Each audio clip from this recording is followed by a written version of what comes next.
Benvenuti al Giro del Mondo in 80 giorni, a cura di Radio Nostra, ogni martedì sera in diretta streaming dalle ore 21. Allacciatevi le cinture. Si parte. Buon ascolto.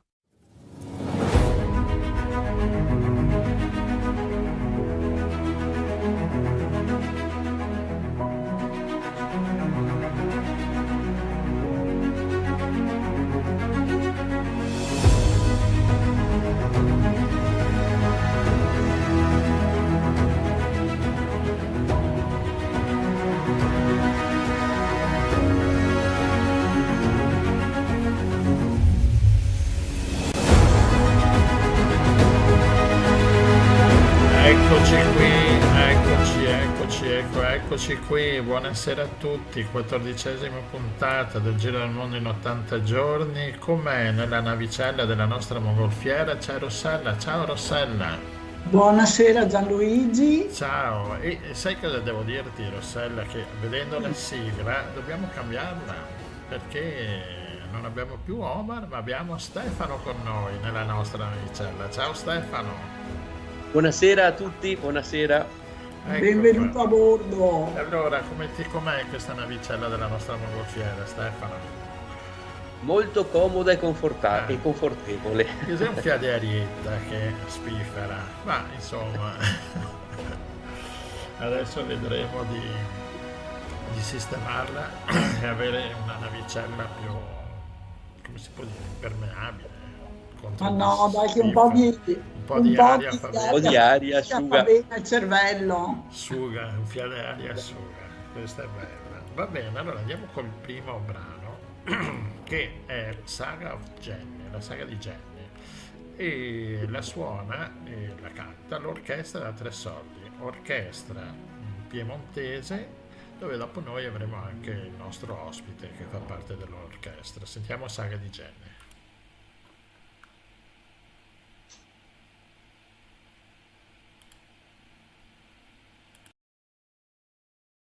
There once was a girl named Jenny, whose virtues were varied and many, excepting that she was inclined always to make up her mind. And Jenny points a moral with which you cannot quarrel. As here we'll find.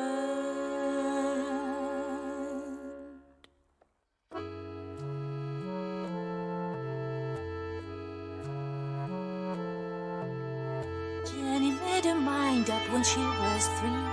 She herself was going to trim the Christmas tree. Christmas Eve she lit her candles, tossed the tapers away. Little Jenny was an orphan on Christmas Day. Poor Jenny, bright as a penny, her equal would be hard to find. She lost one dad and mother, a sister and a brother, but she would make up her mind. Jenny made her mind up when she was 12, that into foreign languages she would delve. But at 17 to Vasa it was quite a blow, that in 27 languages she couldn't say no. Poor Jenny, bright as a penny, her equal would be hard to find. To Jenny I'm beholden, her heart was big and golden, but she would make up her mind. Jenny made her mind up at 22. To get herself a husband was the thing to do. She got herself all dolled up in her saddles and furs, and she got herself a husband, but he wasn't hers. Poor Jenny, bright as a penny, her equal would be hard to find. This up the bed of roses, but history discloses that she would make up her mind.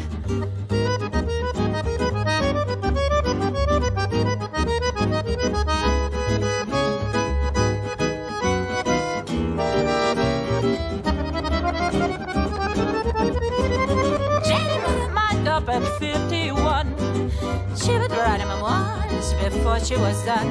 The very day the book was published, history relates there were Wives to shadow husbands in some 33 states. Jenny made her mind up at 75. She believed to be the oldest woman alive. But Jean and Ruth and Destiny plays funny tricks. And poor Jenny kicked her bag at 76. Jenny finds a moral with which you cannot quarrel. Makes a lot of common sense. Jenny and her saga prove that you're a gaga if you don't keep sitting on the fence. Jenny and her story find a way to glory to woman and womankind. Anyone with vision comes to this decision. Don't make up your show, make up your mind, make up your show, and never make up. Anyone with vision come to the decision. Don't make up your mind.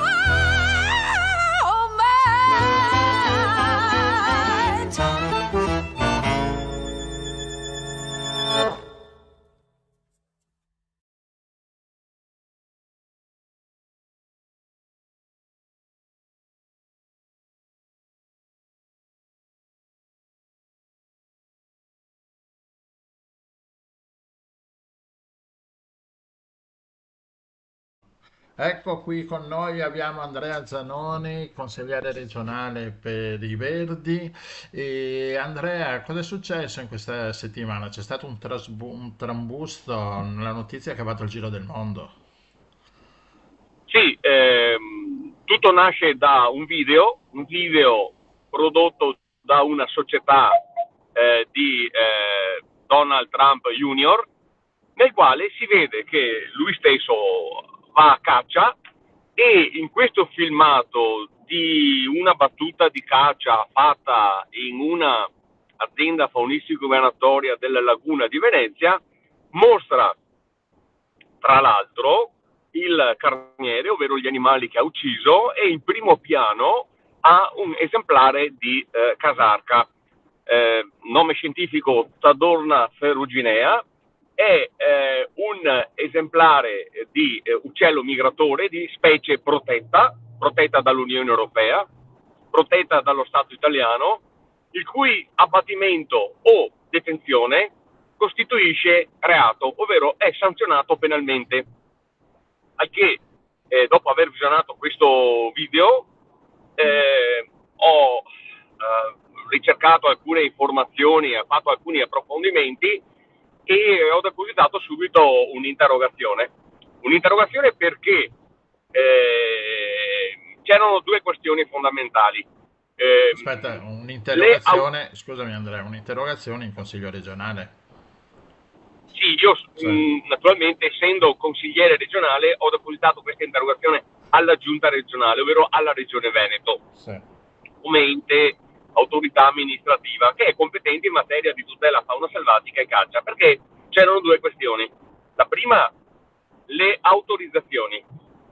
L'attuale legge sulla caccia nazionale e regionale prevede tassativamente che per l'esercizio della caccia ci vogliono due documenti. Primo è la licenza di caccia rilasciata dalla questura e il secondo è il tesserino venatorio di caccia. Il tesserino venatorio di caccia è un documento nel quale devi annotare ad ogni uccisione l'animale che hai ucciso per specie e per quantità naturalmente. Questo per rendere attuativo quel controllo e quel limite previsto dal calendario venatorio che stabilisce un limite, il cosiddetto limite di carniere, cioè un limite massimo giornaliero che ogni cacciatore può uccidere in termini di animali suddivisi per specie. Sì, esatto, quindi non è come quella caccia delle foleghe di 100 anni fa che ognuno sparava e ne prendeva quanti voleva, no? Esatto, ci sono dei limiti. Bene, queste leggi prevedono che il tesserino di caccia venatorio, che abbiamo capito è indispensabile per esercitare la caccia in Italia, possa essere rilasciato solo ai residenti in una regione italiana. Quindi uno che viene all'estero non poteva avere il tesserino e se non hai il tesserino non puoi andare a caccia. Questo è il primo tema che ho posto alla regione. Il secondo di sanzionare, chiedere quali sanzioni e metterà a carico dell'azienda faunistica operatoria che ha ospitato dei cacciatori che hanno ucciso della fauna selvatica. Ecco. Nella fattispecie la casarca è un uccello rarissimo. Io ho raccolto informazioni e è emerso che nell'ultimo censimento durato 10 anni degli uccelli migratori acquatici in laguna, di casarche ne hanno monitorate solo 6. Una nel 2005, 2 nel 2007 e 3 nel 2010. Lo stesso Trump nel video, commentando gli animali che aveva ucciso, mi hanno detto, non so il nome inglese, mi hanno detto che è un uccello molto raro da queste parti. Quindi lo sapeva. Era addirittura... Esattamente. La cosa che aggiungo è questa. C'è una complicità da parte dell'amministrazione regionale gravissima, di una gravità inaudita. Perché? Un cacciatore, anche se ha la licenza di caccia, ma che viene dal continente americano, a mio avviso, se non fa dei corsi e degli esami, non può cacciare qui, perché costituisce un pericolo nei confronti della fauna selvatica protetta. E mi spiego. Per avere la licenza di caccia in Italia, un cacciatore deve avere superato un esame per ottenere la licenza di caccia. In questo esame ha diverse materie che deve studiare e in base alle quali poi viene sottoposto da parte di una commissione a questo esame. Tra le varie materie di esame, oltre alla legislazione sulla caccia, oltre alle norme di pronto soccorso, oltre al riconoscimento e l'uso delle armi, c'è quello più fondamentale, il riconoscimento della fauna selvatica. Voi capite a questo punto che se uno mi arriva dal continente americano, dove ho degli uccelli migratori appartenenti a specie totalmente diverse a quelle del continente europeo, come mai potrà riconoscere se una specie è cacciabile o non cacciabile? Esatto. Qualcuno potrebbe dire, ma magari hai l'accompagnatore.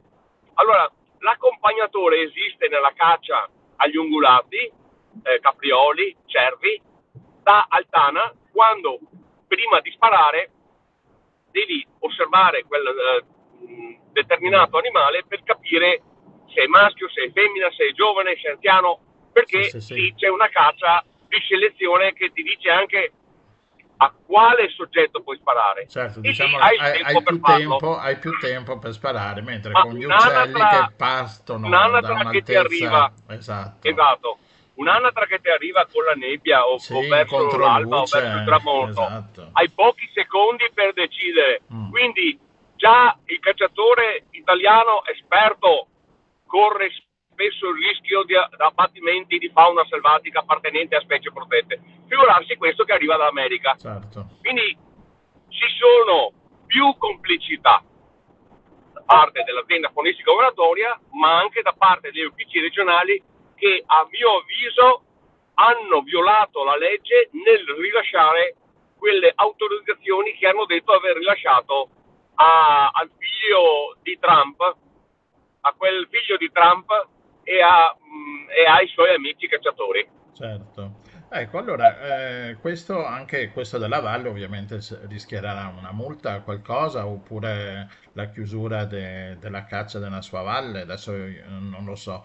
Ma questi proprietari... Ma se vuoi ti rispondo? Sì, dimmi, rispondimi. No, ci sono delle sanzioni che prevedono modulari a seconda della gravità, che prevedono la sospensione dell'autorizzazione e nei casi di recidiva, nei casi più gravi, e noi non sappiamo se ci sono recidive, anche se è all'ordine del giorno la commissione di reati, tant'è vero che giusto ieri i giornali riportano di un blitz dei carabinieri forestali con sequestro di migliaia di uccelli, di un traffico di fauna selvatica con tanto di macello abusivo che provenienti da una azienda faunistico-venatoria di Campagna Lupia. Fatalità è lo stesso comune dove c'è l'azienda faunistico-venatoria dove è andato a caccia Trump.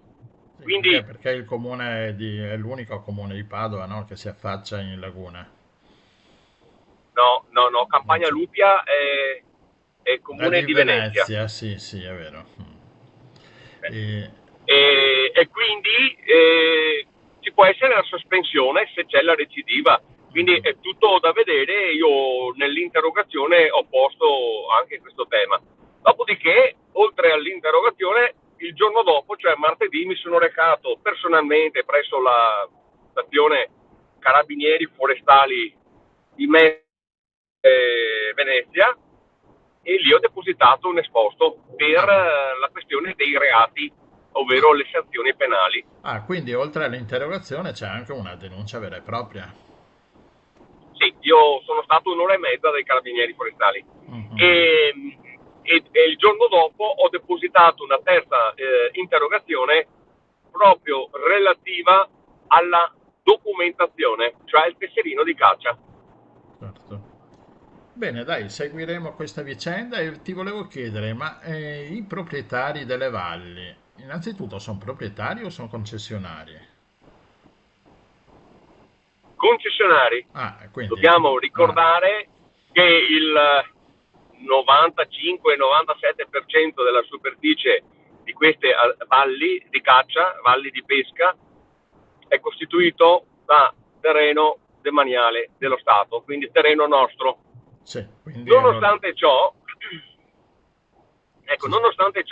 loro recintano il tutto e per raggiungere queste postazioni di caccia, queste botti che si vedono bene nel filmato di Trump, bisogna accedervi tramite una viabilità dove all'inizio della recinzione c'è un cancello. Quindi voi immaginate i carabinieri forestali o la guardia di finanza o le guardie provinciali che vanno a fare un controllo. Devono suonare il campanello e a volte aspettano anche mezz'ora. Dovete considerare che le violazioni possono essere diverse. Ad esempio, utilizzo di richiami elettroacustici per richiamare le anatre. Sono vietati dalla direttiva Uccelli, dalla legge sulla caccia dell'Italia e sono sanzionati penalmente.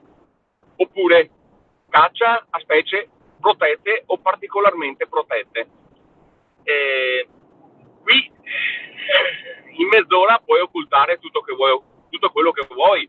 Oppure ancora superamento dei limiti di carniere. Ogni cacciatore può uccidere al massimo 25 animali selvatici e se ne cacci di più è logico che in mezz'ora puoi fare quello che vuoi. Oppure un'altra violazione di carattere penale è quella del numero di colpi del fucile.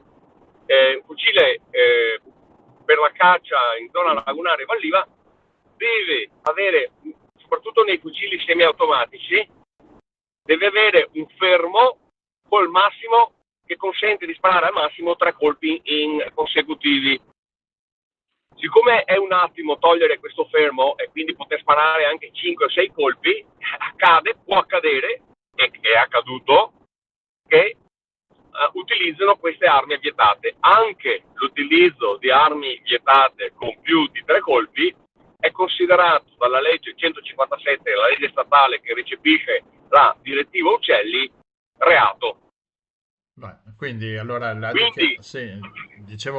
arrivare sulla proprietà appunto delle valli, quindi il proprietario che dice la valle è mia, faccio quello che voglio, non è del tutto vero. Esatto, lui ha una concessione, stiamo parlando di territorio dello Stato. Inoltre volevo aggiungere che queste sono aree protette a nome di 500 milioni di cittadini dell'Unione Europea, ovvero sono zone di protezione speciale e fanno parte della rete Natura 2000. La caccia viene effettuata nei confronti della fauna selvatica che ai sensi della legge italiana è considerata patrimonio indisponibile dello Stato, ovvero è dello Stato la fauna selvatica, e che tutto ciò avvenga in un contesto dove gli addetti alla vigilanza non possono accedervi in maniera immediata è di una gravità inaudita. È da anni che sollevo la questione, è da anni che la regione fa orecchie da mercante. Guardate, la questione è che questa è la caccia dei ricchi. Vi cito alcuni nomi. Allora, Valle Dragoiesolo, degli industriali Stefanel, industriali del tessile, dove andò a caccia anche Re Juan Carlos di Spagna. Io feci una denuncia simile ancora una ventina d'anni fa, come responsabile del WWF all'epoca, perché Juan Carlos venne a caccia in Italia senza il tesserino di caccia, per lo stesso motivo. Oppure ce n'è un'altra del fratello di Galan, l'ex presidente della regione del Veneto, quello famoso, non so se vi ricordate, che alla fine è andato a rubare i water e i cessi nella villa che gli hanno sequestrato nei Colli Euganei. A Padova, ecco. A Petrarca. No, perché è interessante vedere come vanno a finire i presidenti di regione. No, basta aspettare. E poi è una previsione questa. No, non dico niente, per carità. E poi Martini, ex campione di Formula 1, che è lo stesso Martini, cioè che è il fratello del Martini che appare nel video di Trump, che sono proprietari appunto della Valle Pirimpiè a Campagna Lupia. E poi anche Raul Gardini. Raul Gardini era proprietario di queste valli, quindi quando parliamo di caccia... Anche Baggio credo che abbia sparato. Allora, Baggio sicuramente va a caccia in laguna, esatto. Ma sto parlando di proprietari. Di proprietari. Non so se può darsi che ne abbia acquistata una, perché uno che ha scritto un libro dove si vanta di uccidere un puma, no, e descrive questa scena e pare di essere un eroe perché ha ucciso un puma in Argentina, uno del genere, una persona del genere effettivamente non avrà nessuna remora, nessun problema a sparare a delle anatre, no? Certo. Bene, e quindi essendo la caccia dei ricchi è praticamente pare impossibile fare qualcosa per contrastare e mettere delle regole chiare, tipo la vigilanza deve avere le chiavi delle aziende faunistico-migratorie. Esatto. Ma questo è un problema, appunto, dicevi già da anni, che è sempre stato, sì, che bisognerà cambiare, no? Forse fra 6 mesi. Bisogna cambiare amministratori, esatto. Bisogna cambiare i politici. Quello che dico... Purtroppo la caccia è una questione trasversale. Quando si parla di caccia è una cosa incredibile. Sì. Il 90% delle persone sono contrarie alla caccia perché è una cosa indegna sparare a degli animali selvatici senza pietà, animali che oggi incontrano tantissime difficoltà a causa dei cambiamenti climatici, del consumo del suolo, di una agricoltura ormai industrializzata, piena di pesticidi. Quei pochi animali selvatici dovrebbero essere protetti, invece vengono cacciati, e quindi c'è una indignazione popolare diffusa contro la caccia. Però la Quando caccia è poi lì. siamo nelle... Come? La caccia c'è sempre, però, cioè, questa cosa sì, appunto di pochi... No, ma volevo concludere, scusate, quando invece, parlando di proporzioni e di opinione pubblica, quando invece ci si trova nelle aule dei consigli regionali e del Parlamento, la situazione si ribalta. Il 90% sono... Il 90% sono a favore della caccia. Io l'ho visto in consiglio regionale. Uno dei motivi per i quali ho lasciato il Partito Democratico è stato proprio questo. Questo non contrasto delle peggiori leggi che vengono fatte adesso dalla destra per allargare ancora di più le maglie delle norme sulla caccia. Ad esempio un piano faunistico migratorio o l'ultima legge sugli appostamenti di caccia, che è stata definita incostituzionale dagli stessi ministeri, invece di votare compattamente contro, ci si astiene. Io non potevo più tollerare, certo. esempio, tra le tante cose, una posizione del genere. Cioè, abbiamo delle norme europee di tutela della fauna selvatica, abbiamo delle norme dello Stato, sono precise, inequivocabili, non possiamo assecondare gli appetiti regionali di qualche lobbista della caccia senza contrastarlo. Cioè, l'opposizione e chi ha un minimo di senso di legalità deve votare contro queste leggi, non astenersi. Certo, sì, sicuramente. Ma c'è un legame? Sembra una domanda ingenua, ma lo è davvero, nel senso che non lo so. Ma c'è un legame fra il potere delle lobby pro caccia e l'industria delle armi? Ma sicuramente, diciamo che, guardate, le campagne elettorali, per poter essere eletti in Consiglio regionale o ad esempio in Parlamento europeo, dove ti devi guadagnare le preferenze, sono costosissime. È evidente che chi sostiene la caccia, e ce ne sono molti, non serve fare nomi, ce ne sono troppi, non molti, ce ne sono troppi, ricevono degli aiuti da queste industrie, ma questo è pacifico, è palese. Ecco perché quando i cittadini hanno l'occasione di votare qualcuno che contrasta queste lobby dovrebbero essere compatti, avete capito? E invece i cittadini ormai sono così disaffezionati alla vita politica, sociale, civile del proprio paese che non vanno più a votare, e questo è un gravissimo campanello di allarme. Magari tutti bravi dalla tastiera a imprecare contro i cacciatori, certo. Dopo quando si tratta di muovere il sedere e andare nell'urna a votare chi quei cacciatori li contrasterebbe con forza nelle istituzioni, restano a casa. Certo, esatto. Va bene, dai, Andrea, ne riparleremo anche questa sul voto fra un po' di tempo. E niente, grazie di esistere, è il caso di dire. E... Grazie a voi e grazie a tutti quelli che ci ascoltano. E grazie mille. Ciao Andrea, alla prossima. Buona giornata, ciao.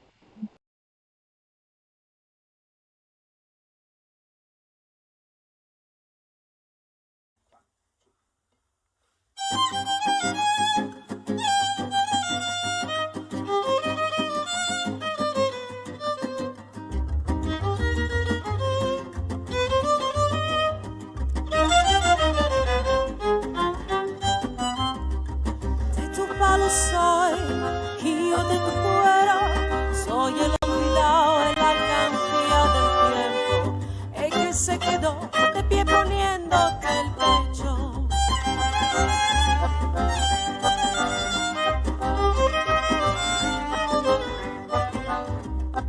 Flor obrera soy, silvestre de espuma, cuando el tren se va miro en las vías la luna, pensando tal vez mi pueblo encuentre fortuna.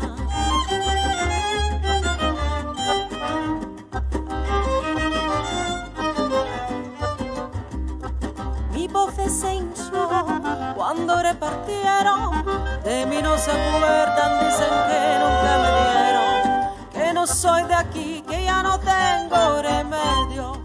Soy el olvidado, el mismo que un día se puso de pie, tragando tierra y saliva, camino hacia el sol para curar las heridas.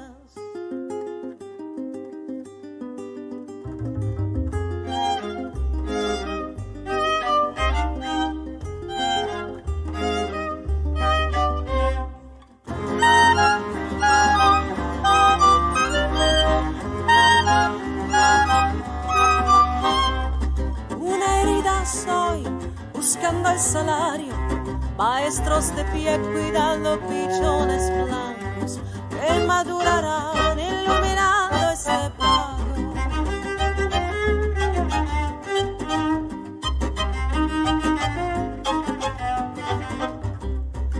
No quiero de más, quiero lo que es mío, Alma trampeado, quiero torcerle un destino.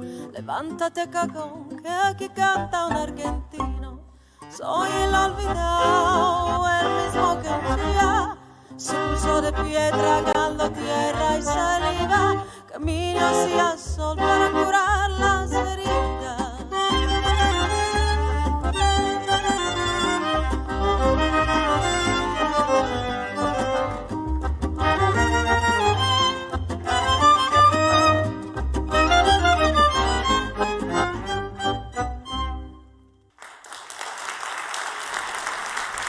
E l'Olvidao, sempre all'orchestra da Tre Soldi, qui con noi, e Olvidao sarebbe il dimenticato, e io mi sono dimenticato di dirvi che l'ospite Andrea Zanoni l'avevamo registrato 2 giorni fa perché oggi non poteva. Ti è piaciuto il collegamento con l'Olvidao? Inevitabile. Non poteva, però siamo stati contenti lo stesso di parlare con lui, sì, di personaggi che vanno a caccia e tirano giù anatre rare in laguna, perché poi gli uccelli non conoscono frontiere, quindi non sono di quello che ha le valli, così a occhio. Sì, non c'è, finora non ci sono i segnetti dei confini delle valli. Chissà, magari un giorno con le intelligenze varie magari ci saranno anche i confini. Va bene. E secondo invece siamo tornati sempre in laguna, restiamo. Sì, e abbiamo con noi Paolo Nardin, che è architetto del Verde. Bentornato nella navicella, Paolo. Grazie, buonasera a tutti voi. Buonasera. E l'abbiamo chiamato perché insomma ogni tanto troviamo foto, articoli così su questi grattacieli che diventano sempre più green. L'ultimo che abbiamo visto era addirittura con le alghe, non abbiamo capito bene queste alghe dove stanno, adesso però ce lo racconta Paolo. Prego. Sì, diciamo questo piccolo, così, questa piccola discussione è nata proprio da un confronto con la Rossella su un fabbricato che si trova ad Amburgo, che appunto è conosciuto un po' anche nei social, nel web, proprio perché ha questo impianto sperimentale costituito da dei pannelli all'interno dei quali ci sono delle alghe che crescono in un liquido tra 2 vetri che praticamente fanno da schermatura solare, e in più le alghe all'interno si riproducono e quindi creano una biomassa che dopo servirà agli impianti, diciamo, che servono per il riscaldamento e il raffrescamento del fabbricato. E quindi tutto questo edificio ricoperto da questi pannelli fa sì che diventi, diciamo, una sorta di sperimentazione green spinta proprio all'estremo. Sul fatto di dire appunto green oppure anche greenwashing di questo fabbricato, sì, vi sentirei di dire, diciamo, che è un fabbricato intanto a livello sperimentale, diciamo, è un fabbricato che nasce come dimostrativo all'interno di una sorta di fiera delle energie rinnovabili, del risparmio energetico, e un impianto quindi a livello proprio di prototipo, e credo anche che abbia dei costi molto elevati, per cui potrebbe essere considerato green, però ecco, una cosa ancora a livello sperimentale, quindi non vedrei, ecco, uno sviluppo specifico di questi impianti. Niente, neanche questa non è la soluzione. No, perché poi ci era venuto in mente, insomma, che ci sono altri grattacieli che si cerca di far diventare più belli e più sostenibili, no? Abbiamo un esempio a Milano, se non sbaglio. Sì. Ma sì, c'è solo a Milano o c'è anche in giro di questi grattacieli? Diciamo che Boeri, l'architetto che l'ha progettato, ha fatto un'ottima operazione di marketing. Ma in effetti, perché cercando delle immagini che le sto mettendo adesso, viene fuori sempre solo quello di Milano.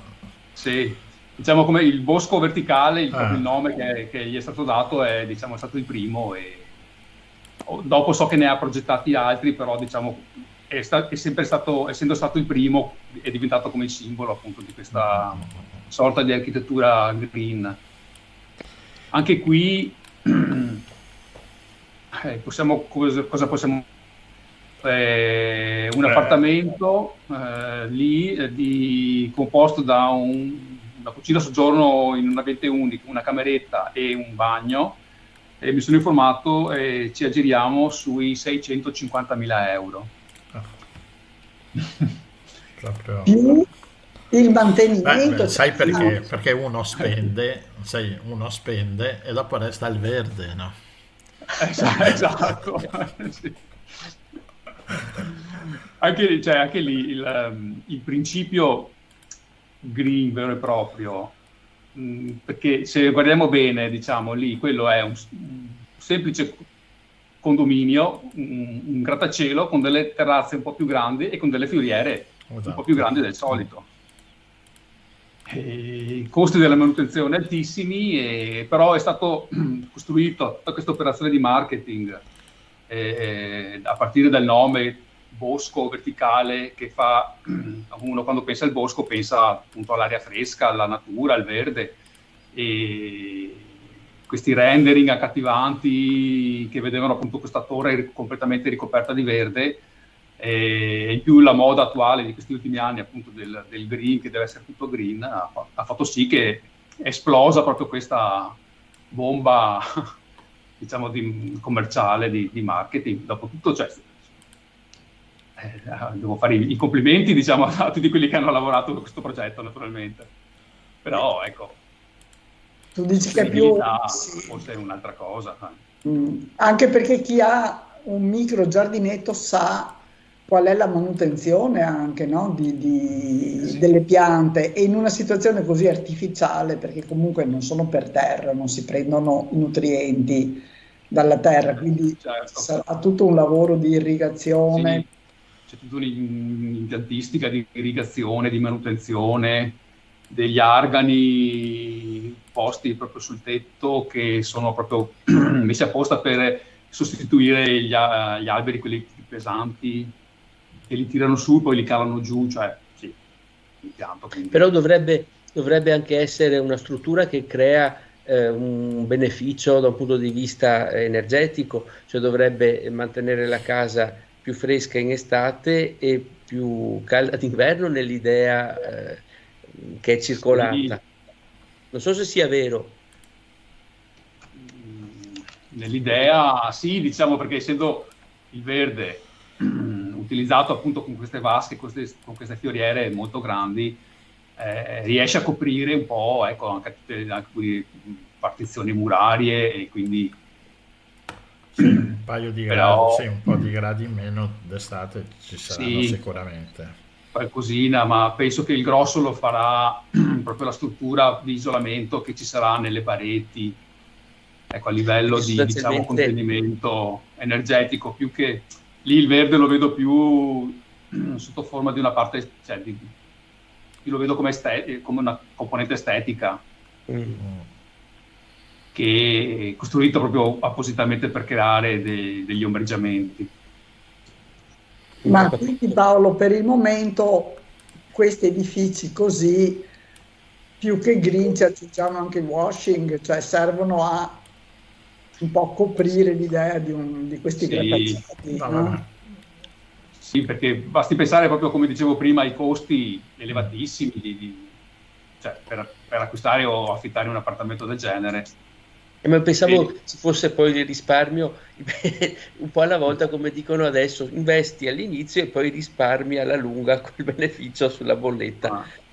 Ma non, quindi probabilmente è proprio un'operazione di marketing quella di dire guarda che belli che sono, ma non c'è un risparmio effettivo. Cioè, potrebbero essere visti in senso positivo, perché magari quelli sono dei simboli che lanciano un po' la tendenza, e dopo però magari nel piccolo, quando si va a vedere magari l'edilizia, l'architettura comune, magari costruita con un certo criterio anche di una semplice casetta o di un condominio un po' più piccolo, magari che si fa appunto seguendo dei principi di risparmio energetico, ecco, quello diventa, diciamo, già una cosa un po' più normale, accessibile un po' a tutti, e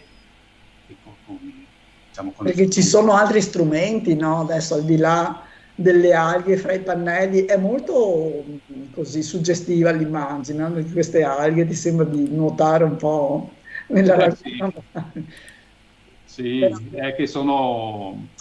Sì, anche lì secondo me sono sperimentazioni proprio finanziate magari da grosse multinazionali per far parlare di sé, quindi creare un po' il... Anche questa è una forma di marketing alla fine. Sì, perché i sistemi diciamo, per rendere una casa, diciamo, sostenibile, di solito si cerca di utilizzare quelli che sono già magari collaudati dal tempo, o addirittura ritornare un po' anche ai metodi che si usavano, diciamo, una volta, quindi materiali naturali. Sì, tipo la canapa, no? Questa che esatto. la canapa bistrattata, canapa che... Sì. Oppure in legno lo stesso, le case in paglia, ecco, quelle sono un po' più estreme anche quelle, però comunque utilizzano materiali naturali completamente riciclabili, e il massimo poi sarebbe comunque l'autoproduzione anche delle energie. Sì, certo. Ad esempio, cioè, so che ci sono degli impianti che catturano la luce del sole tipo pannelli fotovoltaici, ma sono completamente off-grid, cioè fuori rete, perché il fotovoltaico normale, se noi guardiamo bene, uno comunque deve farsi l'allacciamento Enel nei momenti in cui, ad esempio, di notte non c'è irraggiamento, e anche se ha le batterie di accumulo gli servirà sempre, diciamo, un po' di spunto. E tra l'altro sono anche, diciamo, sì, quasi boicottati questi impianti completamente autonomi, perché l'Enel se no non guadagnerebbe più niente se tutti facessero il fotovoltaico completamente, diciamo, autonomo. Sì. Quindi anche lì c'è sempre un business dietro. Sì, si va a rilento, appunto perché le grandi compagnie devono tenerti per la maglietta, non devono lasciarti scappare. Esatto. Perché pensiamo, se tutti facessero il fotovoltaico senza l'Enel, non ci sarebbero più bollette. Esatto. Ma loro devono sempre tenere attaccato. Un sogno sarebbe, no? A qualche spina. Ci sono degli impianti che vendono, sono anche questi sperimentali, ma uno potrebbe praticamente staccarsi dalle utenze. Beh sì, ci sono certe case che, specie nelle zone montanare, no? Che sono autonome, sì, anche perché hanno bisogno di poca energia, trasformandola anche in tutti i suoi apparecchi in casa a 12 volt. Io ho visto una casa che andava a 12 volt e quindi riusciva a gestirsi, insomma, a essere autonoma. Ecco, un consiglio che di solito si dà a chi vuole fare bioedilizia è quello appunto proprio di investire di più, diciamo, sui materiali e sull'involucro isolante della casa che sull'impiantistica. Perché l'impiantistica ha comunque sempre un certo costo che ha dei tempi anche di rientro molto lunghi. E comunque dopo resta comunque il discorso anche delle utenze e le bollette. Invece con l'involucro, appunto, giocando appunto sui legni, sui materiali, la canapa, che come dicevi tu è diciamo un sistema di fare la casa, tra virgolette, come si dice, passiva, eliminando il più possibile, diciamo, la parte impiantistica. Sì, ci sono tante combinazioni, ecco, volendo, per fare queste case green. Senza andare a nuotare in mezzo alle alghe, va bene. Esatto, e senza spendere, sì, 800.000 euro per un mini appartamento. E chissà quando arriva no, il condominio da pagare a fine anno. Sì, spese folli. D'altronde si è visto che lì sono andati ad abitare tutti i VIP, i personaggi della Milano Bene. Quindi... Ecco. Va bene, quindi insomma noi lasciamo da parte le alghe e concentriamoci sulla canapa. Esatto, sì. Perché è stata demonizzata e adesso non si può, cioè si può usare, diciamo, con un sacco di attenzioni, di rischi, perché non so. In realtà sarebbe un ottimo isolante a costo quasi zero. Che tra l'altro si potrebbe usare anche come biomassa, quindi come combustibile per fare appunto centrali a biomassa. Invece è un po' demonizzata, è un po' boicottata come sistema. Beh, a pensare che sarebbe da fare un programma sulla canapa, no? A pensare che prima della prima guerra mondiale noi eravamo dei grossi produttori di canapa. Sì, è vero. Noi e la Russia, eravamo la Russia mondiale, noi secondi. Sì. E nell'area ferrarese, in zona emiliana, Comacchiola, che servivano le acque per far stagnare la canapa, per dopo fare il tessile, eccetera, eccetera, c'era una grossissima produzione. Sì. Potreste chiamare un esperto magari che si occupa di questo specifico settore. Esatto. Io mi sembra di aver sentito che in effetti la convenienza era talmente tanta anche qui che hanno dovuto un po' frenare il commercio di questo materiale, perché sennò dopo le grandi compagnie non guadagnavano più. E con la scusa però con la scusa che la canapa, che l'altra specie di canapa era usata come stupefacente, eccetera, eccetera, ho sentito che hanno giocato un po' su questo equivoco. Certo. E quindi mettendola un po' al bando e ecco, quindi rilasciare tutte le autorizzazioni, perché c'era, però dietro mi sembrava aver sentito che appunto c'era questo fatto che era talmente conveniente utilizzarla che dopo non ci guadagnavano più i soliti noti. Sì. Allora lanciamo un appello, se c'è qualche esperto di canapa, noi lo portiamo volentieri a bordo. Esatto. Sì. Va bene, la canapa poi, no? Crea un certo oblio, no? E quindi adesso ci sentiremo Oblivion. Ciao Paolo, grazie mille. Ciao. Grazie mille. Ciao, Grazie. Ciao, buona serata.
Oblivion di Piazzolla, suonato con la fisarmonica da Matteo Castellan, che sarà poi il nostro ospite musicista fra un po'. E mentre dall'ospite musicista che vedremo dopo abbiamo adesso il nostro ospite libraio che è Maurizio Nappa. No, libraio nel senso esatto. Un librista, ecco qua.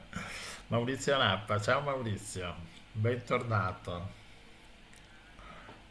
Ah no, aspettate, avevate i microfoni chiusi. Allora ricominciamo. Bentornato Maurizio Nappa. Grazie, buonasera a tutti. Bentornato a bordo, il nostro amico appassionato di libri, e l'abbiamo chiamato perché ogni tanto così ci dà un suggerimento di lettura un po' particolare, un po' fuori dal mainstream, come si dice. Allora, che cosa ci proponi questa sera, Maurizio?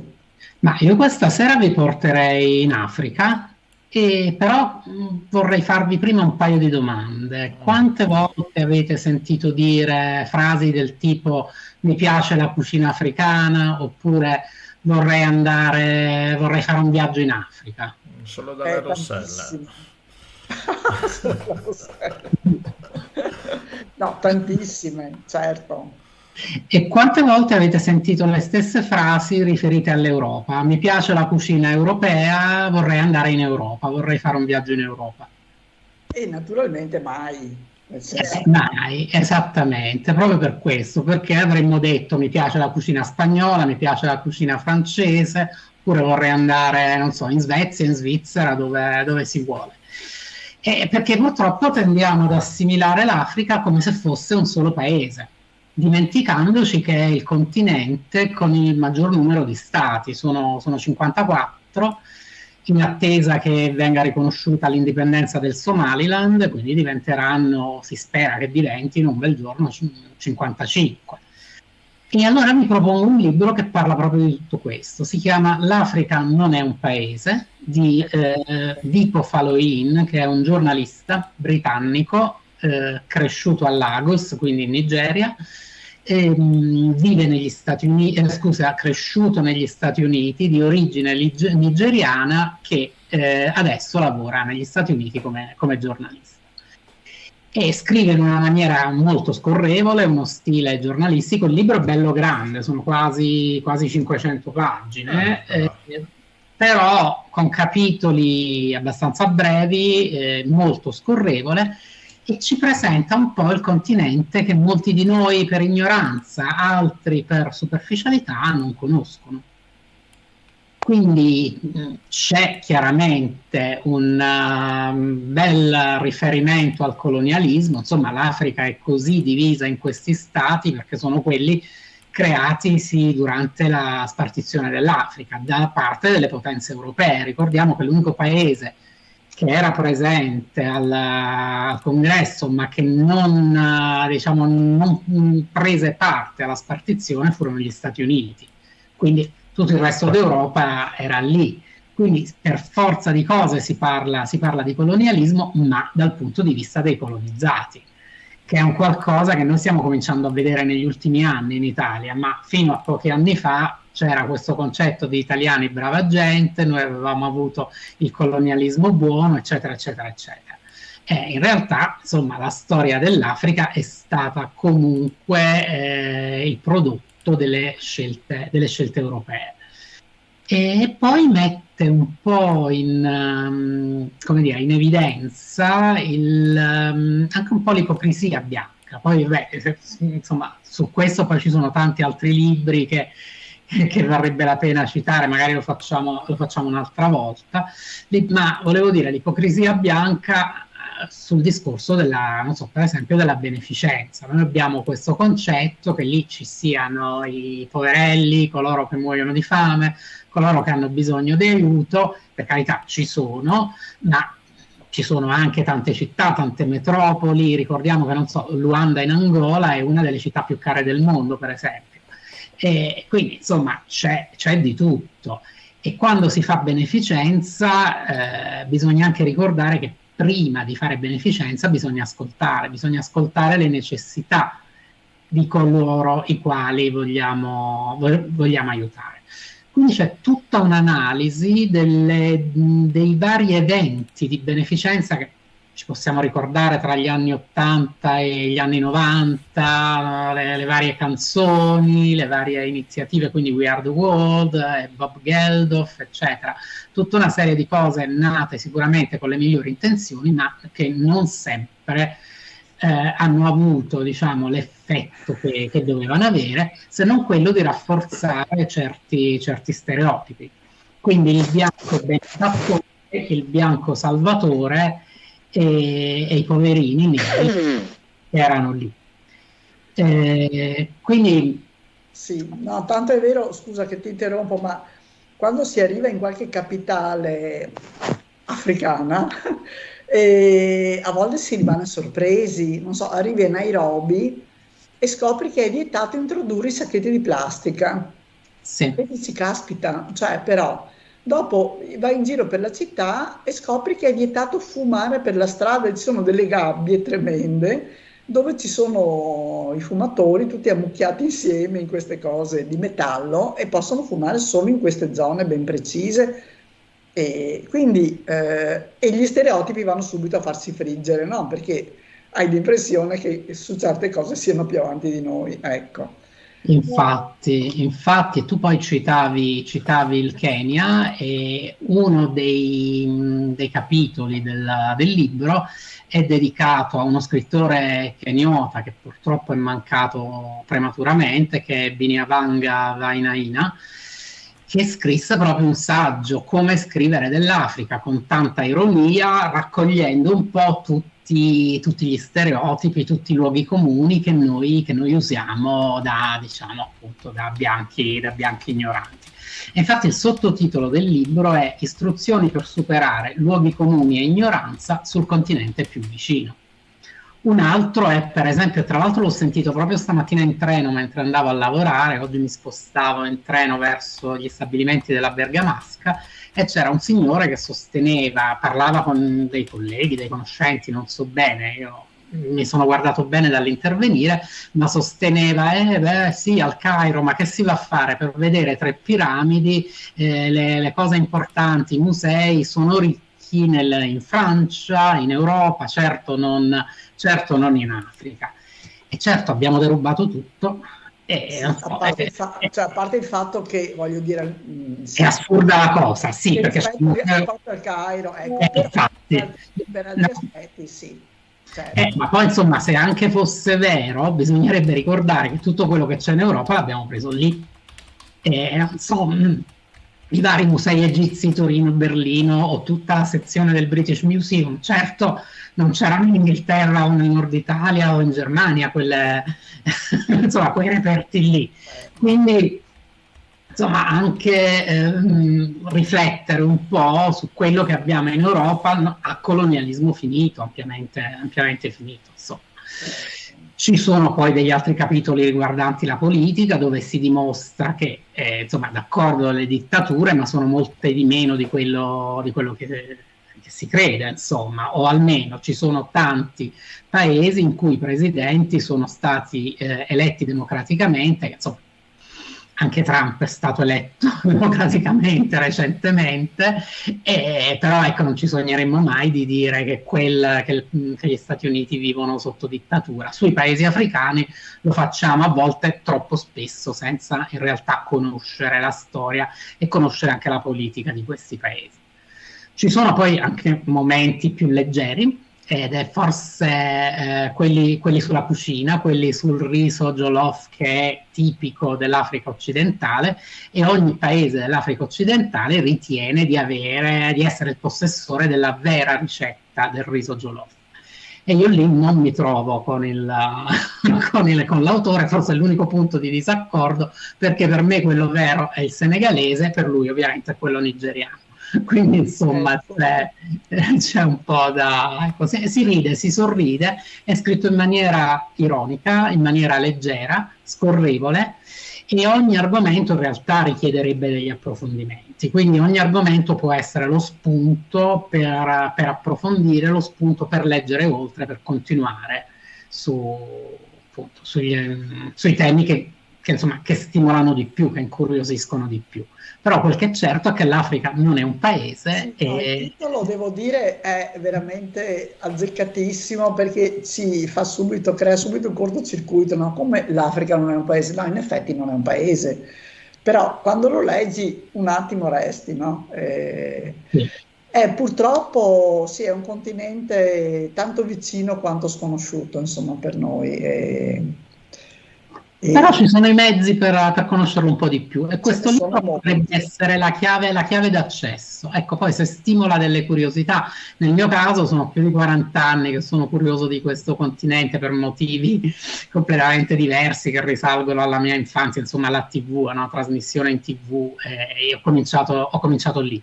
Ma qual era?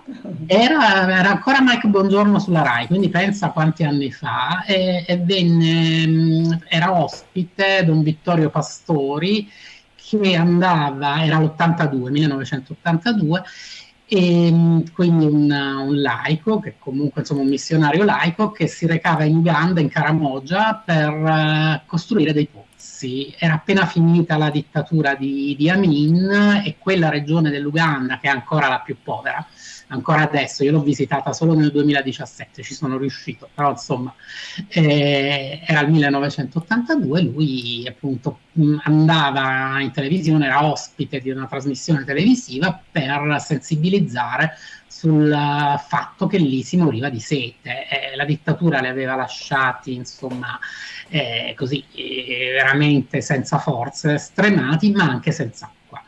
Io avevo 10 anni e quindi questa cosa mi colpì, mi sconvolse. Io non avevo idea che ci fossero dei posti dove si moriva di sete, e quello che feci, presi il mio salvadanaio, avevo 12.000 lire, questo avevo, e lo inviai a questo comitato Amici dell'Uganda.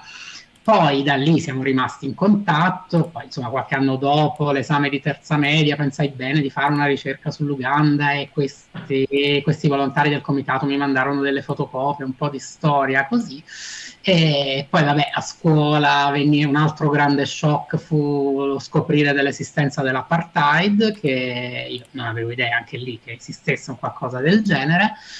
E quindi shock dopo shock, insomma, ho cominciato a leggere, non ho più finito, e poi qualche anno fa, una quindicina di anni fa, ho cominciato a viaggiare, perché finalmente avevo un po' di soldini da parte per intraprendere questi viaggi, che non sono economici, perché insomma spesso, a parte i voli aerei, ma poi spesso c'è un solo hotel in certi posti. Non sono posti molto turistici, alcuni, no? Alcuni sì, ma alcuni no, quindi.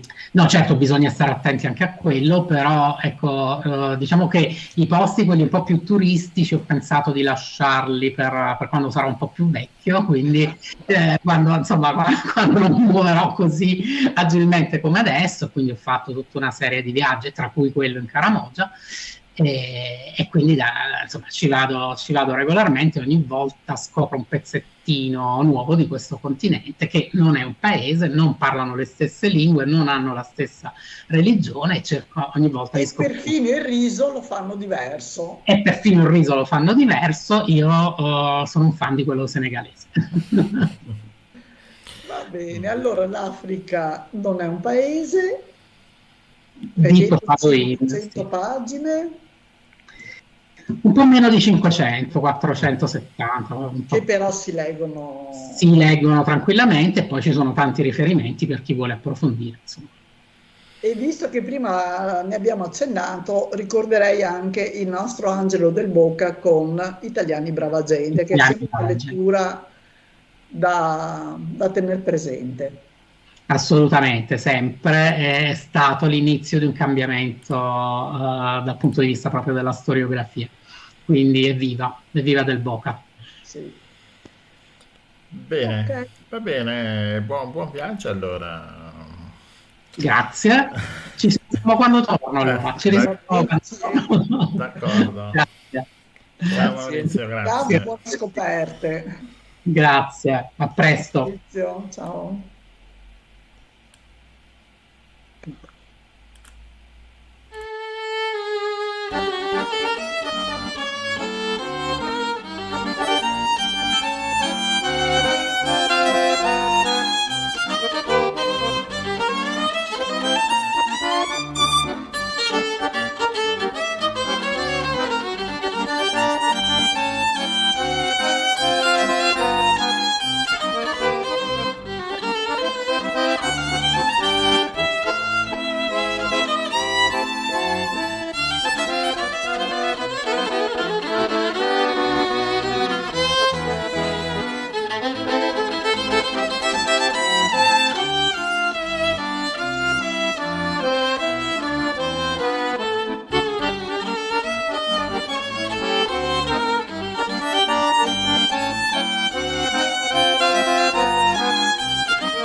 Gol di Matteo Castellan e abbiamo proprio Matteo in linea perché da Monza, che è ultimo in classifica in Serie A credo, di calcio, abbiamo sentito gol, passiamo a Torino, sorvoliamo con la nostra mongolfiera la A4 e abbiamo Matteo in linea. Ciao Matteo. Non c'è più? Matteo con la mongolfiera lo abbiamo raggiunto a Torino. Oggi abbiamo sorvolato tutta la pianura padana. Matteo, ci sei? Io ti vedo il coso, forse la connessione si è bloccata. Alta, ha alzato la mano, mano in alto. Prova a parlare, Matteo. Disattivato e riattivato Eccoci il qua, microfono. eccoti qua, perfetto. Ok. Buonasera. Ci sono? Sì, Ah, ci ok, sei. ricominciamo Ciao, da Matteo. capo. Ecco qui Ciao a abbiamo tutti, ciao a Matteo, tutti. ciao. Ciao. Eccomi qua. Allora abbiamo chiamato Matteo perché è un grosso musicista, suona anche la fisarmonica, parliamo anche un po' della fisarmonica, anche se tempo fa ne avevamo parlato, accennato un po', ma Matteo, allora questa fisarmonica che porti in giro? Allora, cosa ti devo dire? Quando tu dici un grosso musicista, forse facevi riferimento al mio girovita, con, con la fisarmonica il girovita raddoppia, perché è una specie di figlia che ti porti in braccio, una figlia abbastanza cresciuta perché pesa 15 kg, quindi non è proprio un fuscello, ecco. Però è una compagna di viaggi, di avventure. E devo dire a questo punto di vita, perché la suono ormai da quasi 40 anni. Ascolta, possiamo dire che la fisarmonica è uno strumento il più popolare, diciamo, in ogni paese c'era qualcuno che suonava la fisarmonica.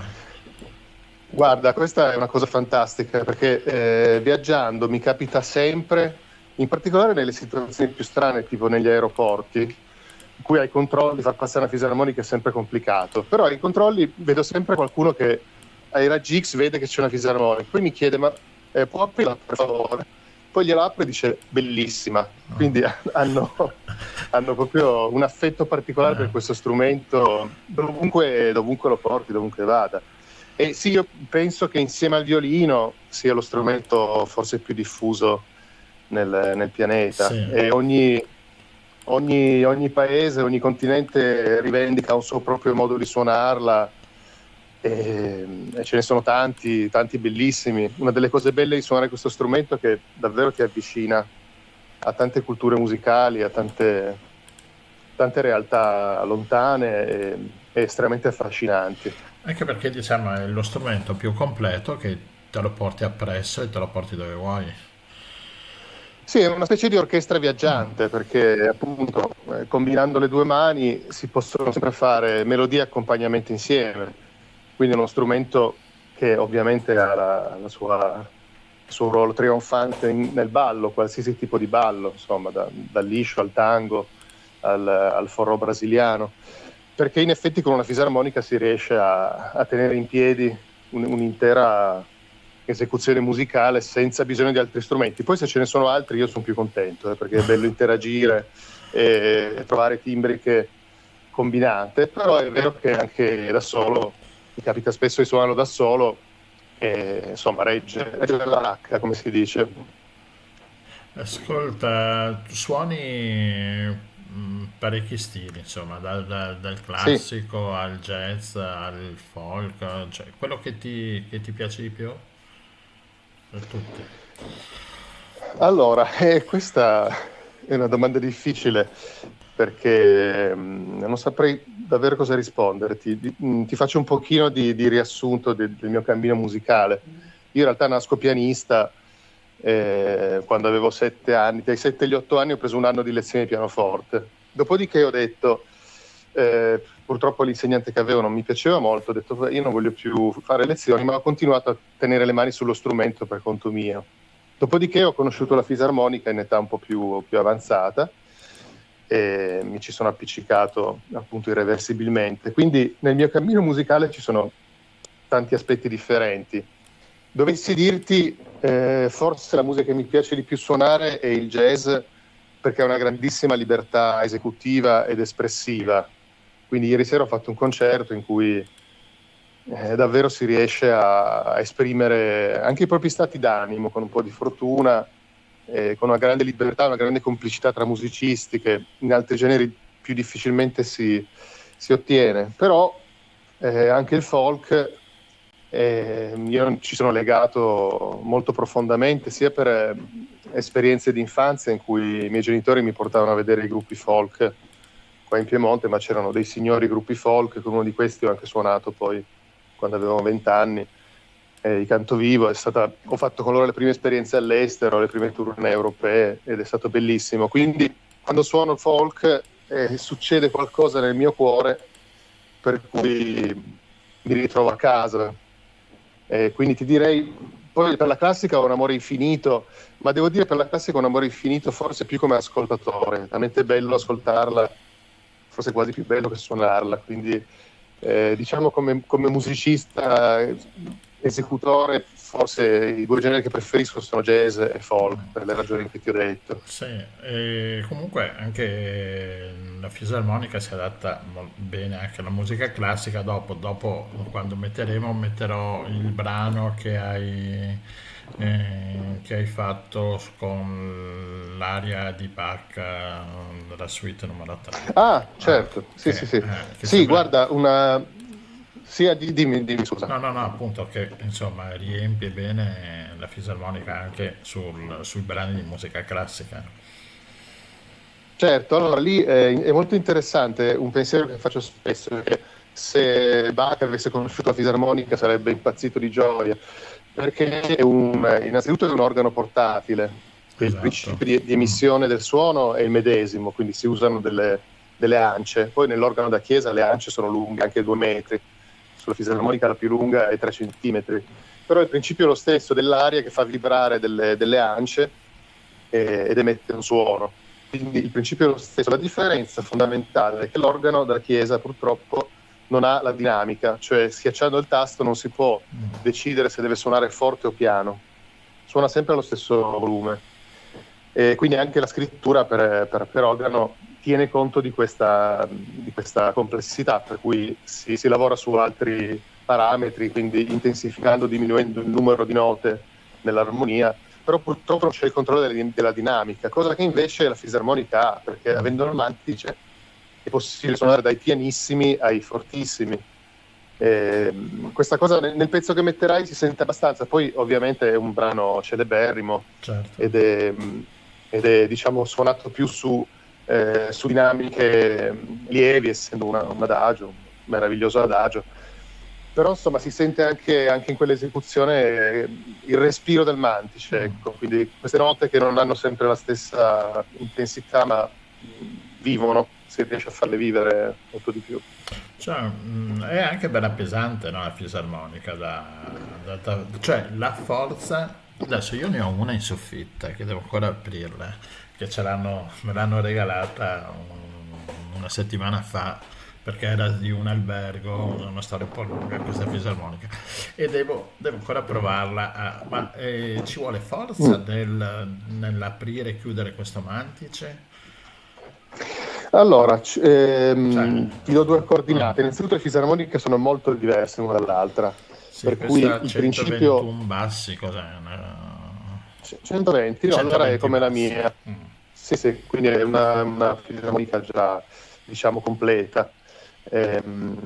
Anche all'interno della famiglia delle 120 basse ci sono differenze, ci sono quelle col cassotto, doppio cassotto, senza cassotto, che hanno un suono e un utilizzo dell'aria differente. Quindi la mia in particolare è un doppio cassotto che ha quel suono molto rotondo, molto, molto caldo, rispetto al suono, diciamo così, che uno si immagina nel liscio, che è più frizzante.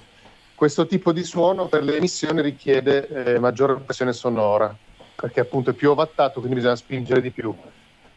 Si fa fatica, devo dirti, io fino a qualche anno fa la suonavo sempre in piedi la fisarmonica, adesso a fare un intero concerto non ce la faccio più, riesco a fare 3 pezzi, 4 al massimo, tieni conto che pesa 15 kg. Questi 15 kg tra l'altro non sono sulla schiena, che sarebbero più facili da gestire, ma sono davanti, quindi caricano molto sulle spalle, così un po' di forza ci vuole, però da seduti lo sforzo diminuisce tanto, quindi si può suonare. Ci sono esempi di musicisti come Gianni Coscia, che è un veterano dello strumento, musicista meraviglioso, che ancora adesso, che ha, se non sbaglio, 94 anni, fa concerti di più di un'ora con un suono incredibile, quindi ci si può adattare, diciamo, la forza che si ha allo strumento. Sì, diciamo che rispetto al pianoforte, che ha un'azione un po' più semplice perché ti aiuta la forza di gravità, poi bisogna anche imparare a lasciarsi andare a questa forza di gravità, perché se si resiste il pianoforte diventa molto pesante, pur stando sotto le mani. Invece la fisarmonica non ha questo ausilio e il suono si emette, diciamo, soffiando appunto dell'aria nelle ance. Questo si fa col mantice. Una qualche componente di forza fisica c'è, però non bisogna essere dei macisti, la suonano i bambini, ecco. È possibile farlo con qualsiasi tipo di prestanza fisica. Va bene, Matteo, grazie e complimenti per l'orchestra da 3 soldi, musica bella, abbiamo già messo un po' di brani, cioè, se passi da queste parti faccio un fischio e vediamo Rossella, no? Ma certo, assolutamente. Magari il prossimo Festival Jazz di inserirlo, che dici Rossella? Rossella è andata via. Microfono spento. Rossella, il microfono spento, vabbè. No, stavo dicendo sì, se passa da queste parti, specialmente in luglio, direi. Molto molto volentieri. Va bene, Matteo, grazie mille, buoni concerti e ci sentiamo, dai. Va bene, grazie mille a voi, è stato un piacere. Ciao. E un bene. Grazie, buon proseguimento. Grazie, a presto. Ciao a tutti, ciao.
Bene, abbiamo Va bene. sentito anche la suite, è ancora qui con noi Hitpop Matteo. Hitpop. Aspettate qua che entra altra musica che non c'entra.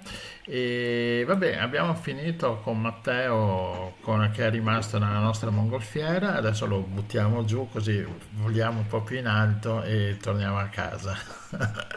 Perfetto, vi butto. Boh. Ciao a tutti.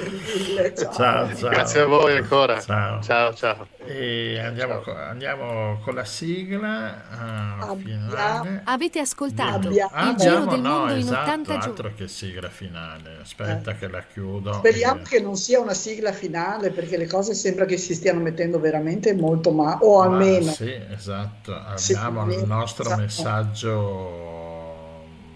il nostro messaggio in bottiglia da Gaza, Esatto. da Sami Sami, che era eccolo qua. è ancora. Ho visto che il centro è rimasto, è danneggiato, ma insomma è abbastanza in piedi. E lui era il direttore del centro di scambi culturali con l'Italia e ci ha raccontato insomma in questi mesi un po' l'odissea di questa gente costretta a spostarsi. Lui stesso con la famiglia si è spostato varie volte da una parte all'altra, poi le zone umanitarie dichiarate sicure venivano bombardate e si spostavano di nuovo. Adesso tra l'altro sono alle prese con un tempo orribile, in questi giorni freddissimo, raffiche di vento, e gli edifici non ci sono, quindi insomma, vabbè, sentiamo un po' Vabbè, cosa ci sentiamo questo messaggio che è un po' più lungo del solito, evidentemente è già più tranquillo a confronto delle altre volte, e quindi sentiamoci il messaggio di Sami. Allora, noi viviamo questi giorni soprattutto da quando era detto Hamas che non fa la consegna delle prigioniere affinché Israele non rispetta le condizioni o non rispetta le cose che sono fatte. Ad esempio perché devono essere praticamente usciti giornaliamente 150 malati e feriti della guerra, però ora Israele fa uscire 50, 52, mai hanno rispettato questo numero. Anche l'entrata dell'aiuto umanitario, che devono essere 600 camion al giorno, però Israele fa entrare 200, delle volte 300, mai hanno dato a questi accordi, soprattutto anche per il gasolio, anche per il carburante, perché doveva entrare 50 camion di carburatorio, mentre Israele fa entrare 15 camion. Però io penso anche questa è stata praticamente una dichiarazione da Hamas per fare pressione su Israele, anche per un'altra pressione, perché so anche gli Stati Uniti dell'America che loro praticamente sono i garanti di questa tregua, anche dei paesi arabi tipo il Qatar, l'Egitto, che sono anche loro sono garanti per fare i mediatori che si muovono per fare Israele che rispetta queste cose. Io non penso che Israele ritorna praticamente a fare la guerra, perché ormai sono già ritirati, eppure praticamente Israele non hanno tutta la capacità di ritornarsi a bombardarsi, a fare tutto questo, perché non è rimasto niente a Gaza da distruggere.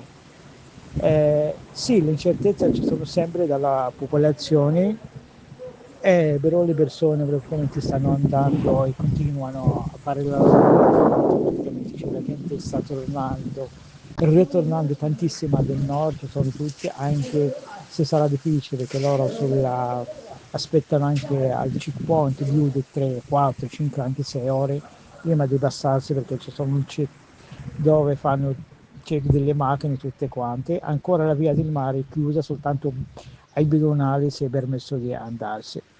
E questa è ora la situazione. Vabbè, cominciano a entrare praticamente anche aiuto umanitario, però non è la quantità praticamente che soffre. Poi tutto quello che entra sono tutti scatoli che la gente praticamente non lo vogliono più, perché sono già un anno e mezzo, mangiano gli scatoli, vogliono roba fresca praticamente. Tutta la roba fresca entrano praticamente in via commercianti ai privati che le vendono a alto prezzo.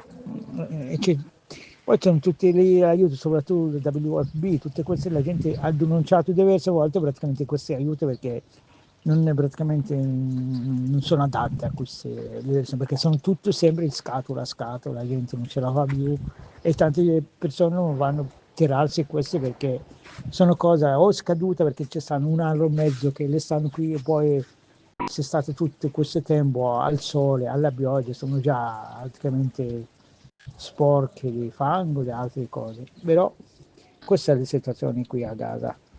Però non entrate per esempio le case praticamente mobili, non ci sono i caravan che devono entrare, tutte queste cose, niente, zero. Soprattutto al nord c'è una mancanza totale di acqua potabile, però qualche organizzazione, sono pochissimi che hanno cominciato a distribuire l'acqua, però non copre i bisogni della gente, perché da Canioni si stanno spostando verso il nord più di 1,5 milioni di persone praticamente.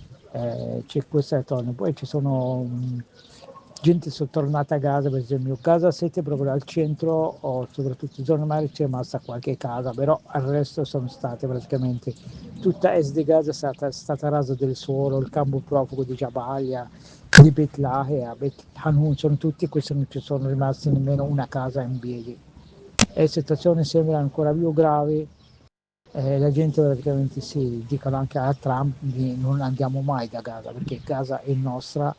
Questo io ti dico, questo è come un cittadino palestinese praticamente che vivo a Gaza, non lascerò mai la mia Gaza, perché anche se lo vuole Trump o Netanyahu, tutti quanti, perché questa è la nostra casa e la nostra Gaza, dico questo come un cittadino palestinese, nessun altro, o non rappresento niente, rappresento soltanto me stesso come cittadino palestinese.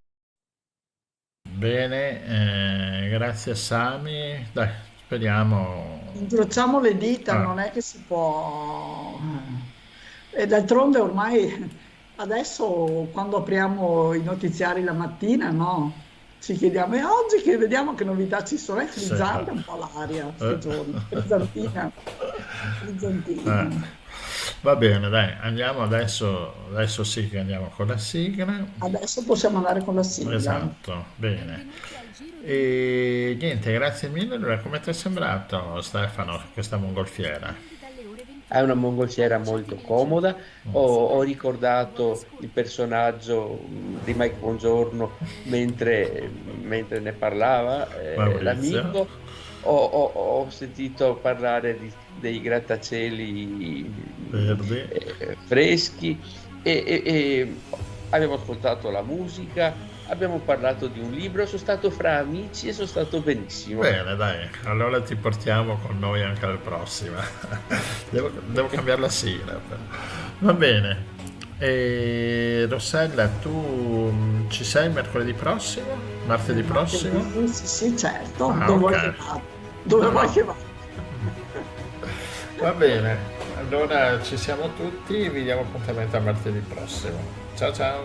Grazie a tutti, ciao.